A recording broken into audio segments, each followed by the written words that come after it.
Welcome students, आप लोगों का सबका स्वागत है हमारे इस चैनल में। और अभी मुझे पीछे कुछ थोड़ी सी डिमांड आई थी, मेरे ही अपने रिलेटिव्स और जो बच्चे 10th में हैं उनकी कुछ प्रॉब्लम्स है हिस्ट्री से रिलेटेड। तो मैं आज 10th क्लास का ये फर्स्ट चैप्टर जो भी है connect with the theme of chapter से रिलेटेड ये मैं आपको क्लियर कराऊंगी।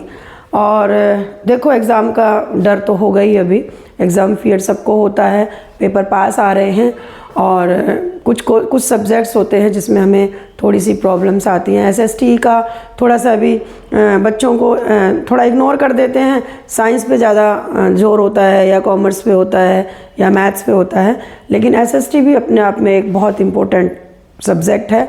और क्योंकि इसमें हम अपने अतीत और पूरे वर्ल्ड के बारे में जानने की कोशिश करते हैं, और इसीलिए बच्चे इसको थोड़ा सा इजी वे में लेते हैं, लेकिन थोड़ी सी प्रॉब्लम्स आती हैं उसको समझने में।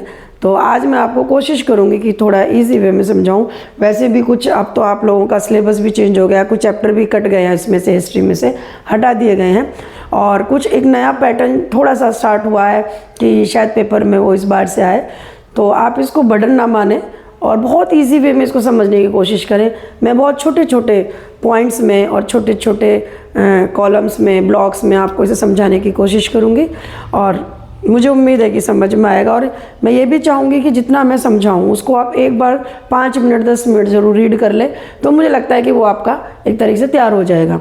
तो आज हम स्टार्ट करते हैं। जो आप लोगों की हिस्ट्री है वो है यूरोपियन हिस्ट्री, और इसमें जो आपका है नाम India and the contemporary world second. तो इसमें जो आपका फर्स्ट चैप्टर है, जो भी आपका एक नया पैटर्न स्टार्ट हुआ है, मैं उसको एक थोड़ा सा बुक की हेल्प भी लूँगी, क्योंकि इसमें जो फर्स्ट चैप्टर इसने दिया है वो the rise of nationalism in Europe. इसमें क्या है कि एक पिक्चर दी हुई है, आप लोग भी देखेंगे तो एक पिक्चर दी है, जूम करके देख लेना। और पिक्चर सभी की किताबों में फर्स्ट पेज पर ये पिक्चर है, और इसी पिक्चर के आधार पर, इसी पिक्चर के बेस पर आपका ये चैप्टर है, ठीक है। क्योंकि जब हम इस पिक्चर को देखते हैं, इस चैप्टर में जो भी कहा गया है, जो भी बातें हैं या जो भी हमें समझना है, उसका बेस ये पिक्चर है, ये आधार है। इस पिक्चर को अगर आप बहुत ध्यान से देखेंगे तो इस पिक्चर में स्टैचू ऑफ लिबर्टी है जो कि टॉर्च लेकर खड़ी हुई हैं। इस पिक्चर में जीसस क्राइस्ट है, इसके साथ में परियां हैं। आप नीचे देखिए तो यहाँ पर बहुत सारे लोग हैं जो अलग अलग ड्रेसेस में, अलग अलग यूनिफॉर्म में, अलग अलग फ्लैग लेकर खड़े हुए हैं।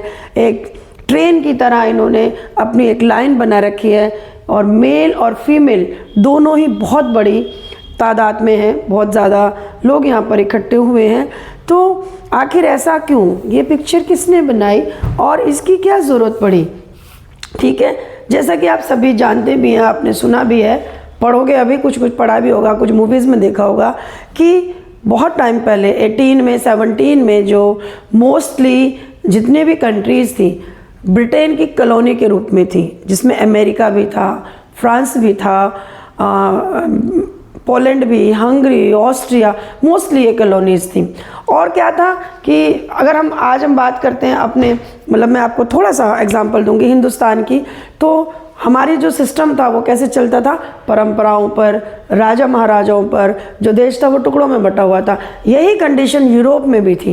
यूरोप भी छोटे छोटे टुकड़ों में बटा हुआ था। नेशन नाम की कोई चीज़ नहीं थी, स्टेट बेस्ड होती थी, रियासतें होती थी, राजा होते थे, और उन्हीं के आधार पर इनका सिस्टम चलता था। वहाँ सामंत भी बोलते थे उनको। अब वो अपनी मनमानी किया करते थे कंपनीज़ में। वहाँ पर अगर आप जाते हैं थोड़ा सा पीछे यूरोप में, तो वहाँ पे इंडस्ट्रीज़ आई, है ना, औद्योगिक क्रांति हुई। उस औद्योगिक क्रांति में क्या हुआ कि बहुत सारे उद्योग लगने शुरू हुए, इंडस्ट्रीज़ लगनी शुरू हुई। और उससे पहले वहाँ क्या था कि जो लोग थे उनके साथ बहुत ज़्यादा उनका शोषण होता था।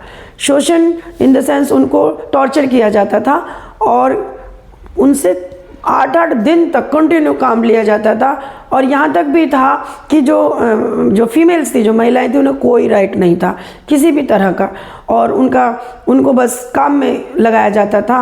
और अगर मैं हिटलर की बात करती हूँ या जर्मनी की बात करती हूँ, वो बाद का मैटर है, मैं उसको बताऊँगी। तो वो यहाँ तक भी था कि महिलाओं को सिर्फ बच्चे पैदा करने का अधिकार है। तो इस तरह का जो लेडीज़ थी उनका टॉर्चर था। आप यहाँ पर भी देख सकते हैं, पुरानी अगर परंपराएं हैं उससे लोग दुखी आ चुके थे।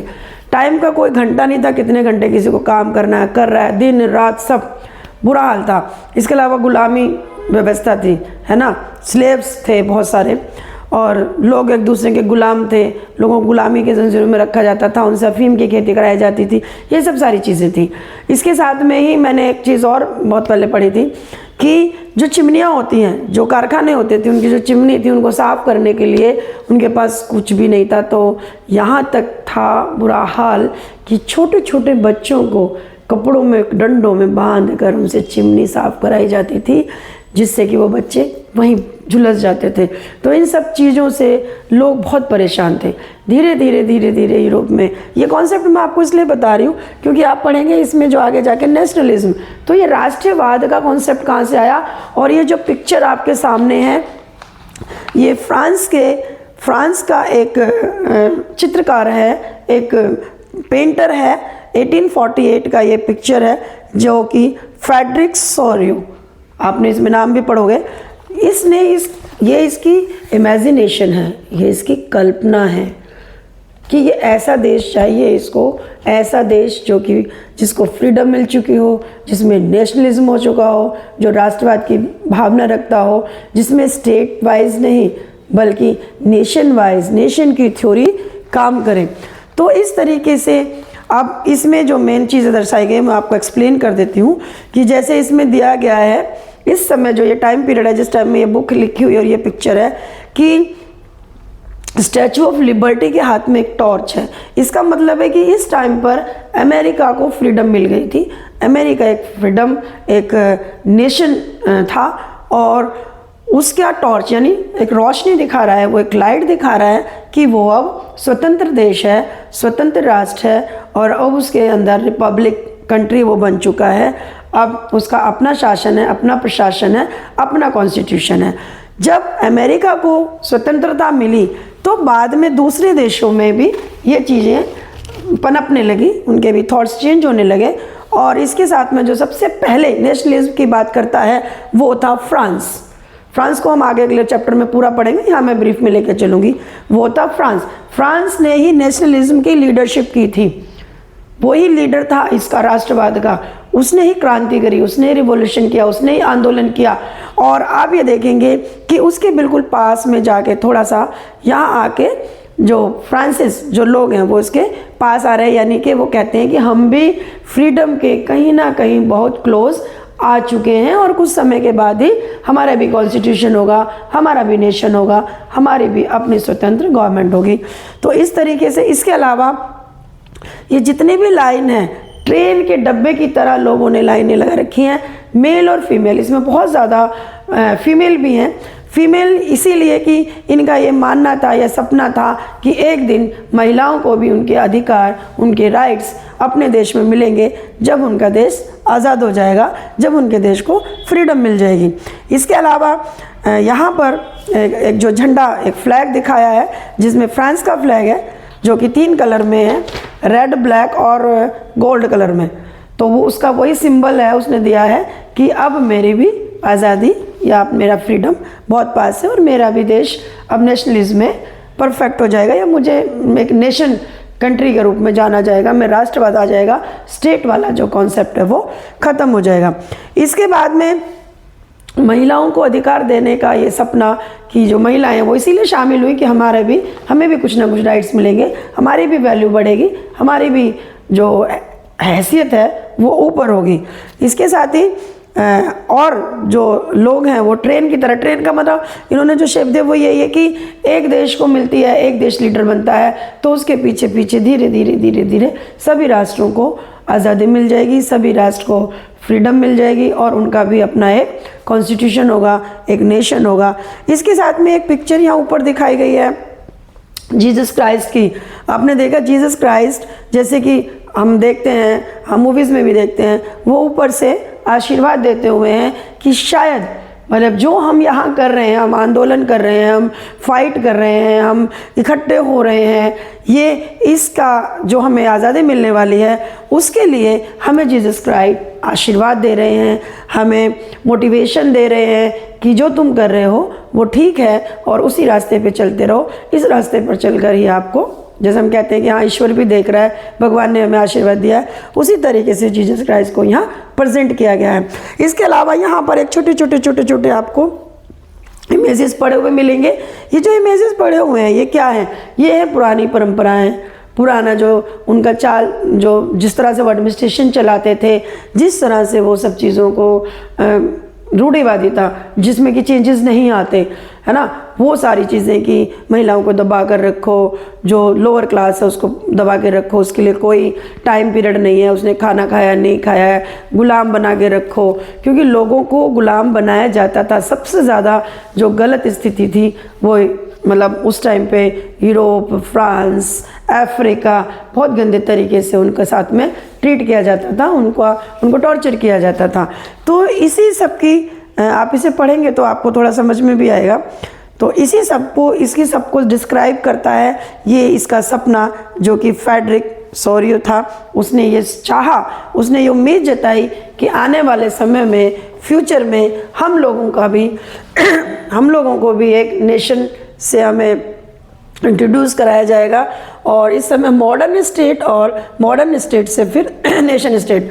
मॉडर्न स्टेट यानी कि जिसमें नई नई चीज़ें आ गई थी, एजुकेशन आ गई थी, एजुकेशन के साथ साथ इंडस्ट्री आ गई थी, इंडस्ट्री के साथ साथ मॉडर्न कॉलोनीज़ बस गई थी, कॉलोनीज़ के साथ में लोग इकट्ठे हुए, उनके टाइम के घंटे बने। आगे जाकर जब आप फ्रांस रेवोल्यूशन पढ़ेंगे तो उसमें ये सारी चीज़ें हैं। तो ये इस एक पेंटर ने एक सपना देखा, इस सपने को देखकर कि इसमें सारे ही देश, जिसमें अब मैं आपको बताऊंगी कौन कौन सी कंट्रीज़ इसमें शामिल हो गई थी। अमेरिका के साथ साथ में जर्मन, पोलैंड, हंगरी, है ना, ऑस्ट्रिया, ये सारी कंट्रीज़ थी जो कि इस लाइन में लगी हुई थी कि एक न एक दिन हमें भी ये फ्रीडम मिलेगी और हम भी इन पुरानी चीज़ों को छोड़कर हम नेशन की तरफ जाएंगे। हमारा भी अपना कॉन्स्टिट्यूशन होगा, अपनी गवर्नमेंट होगी। और उसमें क्या था कि पहले सिर्फ राजा की चलती थी, सामंत की चलती थी, या फिर जो रिप्रेजेंटेटिव होता था उसकी चलती थी। उसे सिटीजन से या किसी भी नागरिक से, उसके अच्छे बुरे से कोई मतलब नहीं था, जो उसका डिसीजन था वही होता था।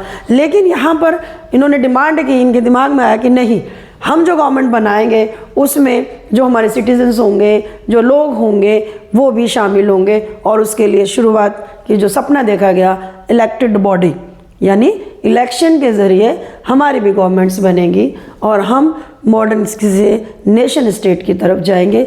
छोटे छोटे टुकड़ों में बटे हुए देश अब एक होने लगे, अब उन्हें समझ आने लगी कि हमें एक होना है।